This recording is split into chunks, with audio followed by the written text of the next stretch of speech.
Cricketer Yash Dayal booked under Section 69 of BNS. What is it? What does it say? Section 69 of the Bharatiya Nyaya Sanhita BNS is back in headlines with cricketer Yash Dayal having been accused under it. Section 69 of the BNS addresses the offence of sexual intercourse with a woman through deceitful means, by making a false promise of marriage without the intention to fulfill it. The woman has alleged that she was in a 5-year-long relationship with Yash, during which he exploited her under the false promise of marriage. Section 69 of the BNS has been in the news for all the wrong reasons in the past. Critics have argued that it could be misused in cases of failed relationships or breakups and also gives an upper hand to women, making it unequal or unfair to men. Now with Yash Dayal having been charged under Section 69 of the BNS, hey, raise a deeper look at what this section means.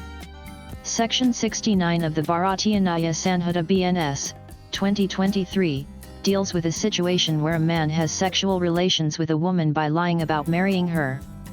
This section is meant to protect women who are misled into such relationships under false promises.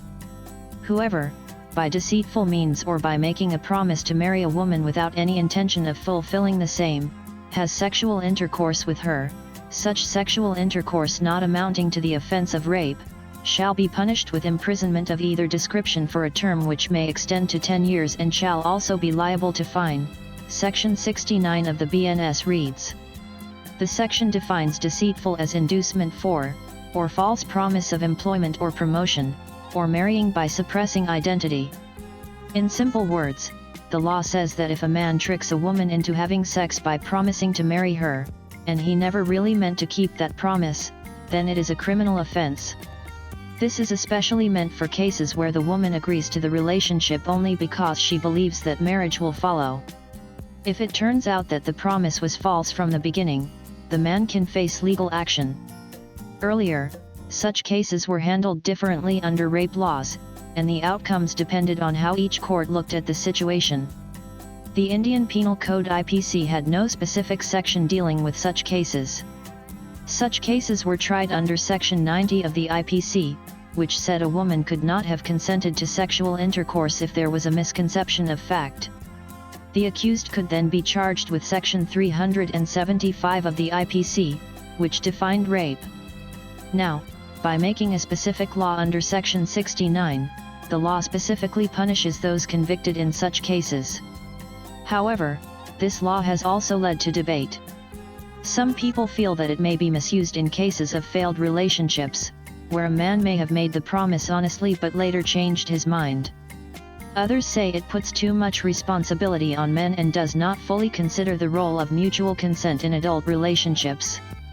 In an NLIU Law Review blog, law students Siddhi Singh and Krish Vikram said, Section 69 is rooted in misogynistic and patriarchal fundamentals, can be grossly misused, undermines men's right to consensual, physical relations before marriage. Swipe left for next video. Kerala High Court Judge Justice Bechukurian Thomas, while granting bail to a man accused of having enticed a woman into having sexual intercourse on false pretense of marriage, in July, said, once the de facto complainant is a married woman, it cannot be alleged that the sexual intercourse was with a promise to marry. Orissa High Court Judge Justice Sanjeev Kumar Panigrahi recently said that rape laws should not police consensual relationships simply due to a broken promise, and warned against treating women's agency as secondary to marriage expectations. Latest blogs.